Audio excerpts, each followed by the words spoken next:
زندگی میں کون سا کام ہمارا آخری کام ہو میرے بھائیوں، ہم سب کو اس دنیا سے سبق لینا چاہیے، اور جو لوگ ہم سے جا رہے ہیں، جو لوگ ہم سے گزر رہے ہیں، ان کی زندگی سے ہمیں سبق لینا چاہیے، اور ہمیں اپنے آپ کو خوش نصیب سمجھنا چاہیے کہ اللہ تبارک و تعالیٰ نے ابھی ہمیں سانس دی ہے، ابھی وقت ہے کہ ہم اپنے گناہوں کی معافی کرا لیں اللہ رب العالمین سے، ابھی وقت ہے کہ ہم اپنے گناہوں پر خوب اللہ تبارک و تعالیٰ کے سامنے رو لے میرے بھائیوں، وقت ہے۔ یہ وقت چلا جاتا ہے تو پھر پلٹ کر کبھی نہیں آتا۔ کتنی سال اس دنیا سے گزرے ہوں گے، کتنی لوگ آئے اور اس دنیا سے چلے گئے میرے بھائیوں، لیکن آج ہم اس روئے زمین پر موجود ہیں، کل ہم بھی نہیں رہیں گے، ہمارے بعد بھی لوگ آئیں گے، وہ بھی جائیں گے، لیکن ضرورت کیا ہے؟ ضرورت یہ ہے کہ ہم ان کی زندگی سے سبق لیں، اور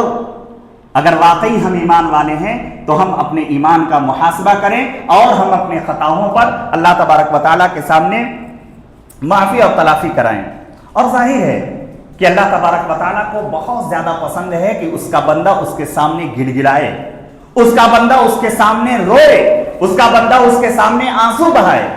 یہ اللہ تبارک و تعالیٰ کو بہت پسند ہے۔ اسی لیے اللہ تبارک و تعالیٰ نے نبی کریم جناب محمد رسول اللہ صلی اللہ علیہ وسلم کے ذریعے فرمایا، یا ابن آدم انک لو اتیتنی بقراب الارض خطایا، کہ اے ابن آدم اگر تم زمین بھر کے بھی گناہ لے کر میرے پاس حاضر ہو، ثم لقیتنی، پھر تمہاری ملاقات مجھ سے اس حالت میں ہو کہ تم نے میرے ساتھ کسی کو شریک نہیں کیا تھا، تو میں کیا کروں گا؟ میں زمین بھر کے تمہاری مغفرت کر دوں گا، میں زمین بھر کے تمہارے گناہوں کو معاف کر دوں گا۔ لیکن ضرورت ہے کہ ہم اپنے گناہوں کی معافی اللہ سے مانگیں، تب تو بھئی ہمیں کوئی چیز چاہیے تو ہم جائیں گے دکاندار کے پاس، تب تو ہمیں وہ چیز ملے گی۔ اللہ تبارک و تعالیٰ روزانہ دن میں بھی رات میں بھی اپنے رحمت کے ہاتھ کو پھیلاتا ہے، اور چاہتا ہے کہ کوئی اس سے اپنے گناہوں کی معافی کرائے، عام دنوں میں بھی، اور یہ رمضان المبارک کا یہ مقدس مہینہ جو چند دن ہمارے درمیان اور رہنے والا ہے، پھر اس کے بعد یہ مہینہ بھی ہم سے رخصت ہونے والا ہے میرے بھائیوں۔ لہذا ہم اپنے گناہوں کی معافی مانگیں، اور اللہ تبارک و تعالیٰ سے زیادہ ہم استغفار کرنے کی کوشش کریں۔ لہٰذا اللہ تبارک و تعالیٰ سے ہم دعا کرتے ہیں، بار الہ ہم سارے لوگوں کے گناہوں کو تو معاف کر دے، اور اس دنیا کے اندر جو بھی خطائیں اور غلطیاں ہم سے ہو جائیں، ہمیں ان گناہوں پر شرمندگی کا احساس کرا دے، اور ہمیں تو توبہ، سچی توبہ کرنے کی توفیق عنایت فرمائیں۔ آمین۔ اقول قولی ھذا استغفر اللہ لی ولکم ولسائر المسلمین فاستغفروہ انہ ھو الغفور الرحیم۔